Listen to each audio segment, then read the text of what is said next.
सगळ्यांनाच माहित आहे की स्पर्धा परीक्षा म्हणल्यानंतर 3-3, 4-4 वर्ष तयारी करावी असं वाटतं सगळ्यांना। पण शौर्य अकॅडमीचा रेकॉर्ड असा आहे की एका वर्षामध्ये तुम्हाला निकाल भेटू शकते आणि एवढे जे प्रेम आहे ते विद्यार्थ्यांकडून मिळत आहे ते आमची शिकवणी आहे आणि आमची टॅगलाईनच ती आहे की आम्ही कोणाचे भाड्याने रिझल्ट आणून दाखवत नाही, तर खरा रिझल्ट दाखवतो आम्ही। आणि एका वर्षामध्ये जवळपास 300+ विद्यार्थी या अकॅडमीतून लागले आहेत आणि सोबत पोलीस भरती, SSC, railway, banking, MPSC, even मागच्या वेळेस यावर्षी पीएसआय मध्ये पण आमचा निकाल आलेला आहे। तर जेवढ्या विद्यार्थ्यांना तयारी करायची असेल तर एक वेळेस तुम्ही क्लास बघून घ्या आणि नंतरच डिसाईड करा की कुठं क्लास लावायचा आहे ते। या यशामध्ये आमचा आणि आमच्या विद्यार्थ्यांचा फार मोठा यशाचा वाटा आहे। ज्या पद्धतीने आम्ही विद्यार्थ्यांना मार्गदर्शन केलं त्या पद्धतीने विद्यार्थ्यांनी अभ्यास पण केलं।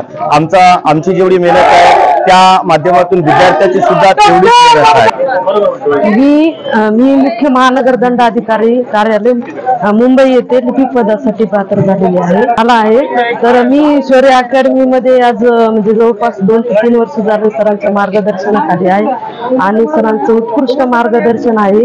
विद्यार्थ्यांना त्यांनी पदापर्यंत पोहोचण्यापर्यंत त्यांनी विद्यार्थ्याच्या प्रत्येक क्षणामध्ये सपोर्ट करतात विद्यार्थ्यांना आणि माझा अनुभव आहे त्यामुळेच मी माझं आज फायनल पर्यंत सिलेक्शन आहे।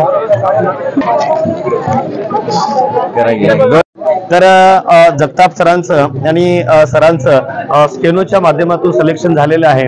तर सर तुम्हाला दोघांना काय वाटतं की विद्यार्थ्यांनी कोणत्या पद्धतीने अभ्यास करावा आणि विद्यार्थी जे झटतात अभ्यासामध्ये ते झटल्यानंतर विद्यार्थ्यांना यश मिळवण्यासाठी त्यांना कोणत्या पद्धतीने अभ्यास करावा आणि तुम्ही इथपर्यंत येण्यासाठी काय केलं एक थोडंसं विद्यार्थ्यांना मार्गदर्शन करा।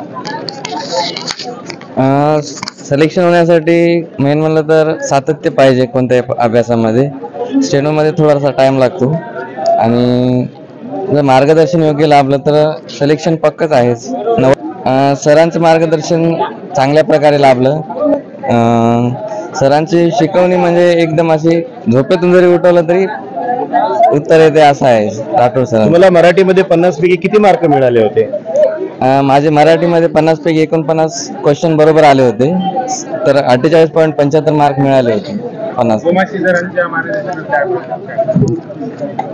सरांचं पण चांगल्या प्रकारे मार्गदर्शन लाभलं होतं। मॅथ अँड रिजनिंग मध्ये सरांच्या ट्रिक्स खूप महत्त्वाच्या वाटल्या, बाकी काही चांगलं म्हणणं आहे की तुमचं स्ट्रगल आणि तुमच्या माध्यमातून तुमच्या गावातल्या विद्यार्थ्यांपर्यंत तुम्हाला काय संदेश द्यायचा आहे? जर आपल्याला सक्सेस व्हायचा असेल तर जिद्द, चिकाटी आणि आपली मेहनत हे रोज सकाळी उठल्या तेव्हापासून आपण अभ्यासाचा विचार केला पाहिजे। बस एवढंच सर सांगू इच्छितो। नोकरी मिळाली कसं वाटतं? नोकरी मिळाल्यावर सर काय विचार? आता विचार काय थोडं कमी वेळेमध्ये मीनाने एसएससी सारख्या अवघड परीक्षेमध्ये यश संपादन केलं आहे, तर तिच्याकडूनच ऐकून घेऊया की एवढ्या कमी वेळामध्ये तिने रिझल्ट कसा काढलेला आहे।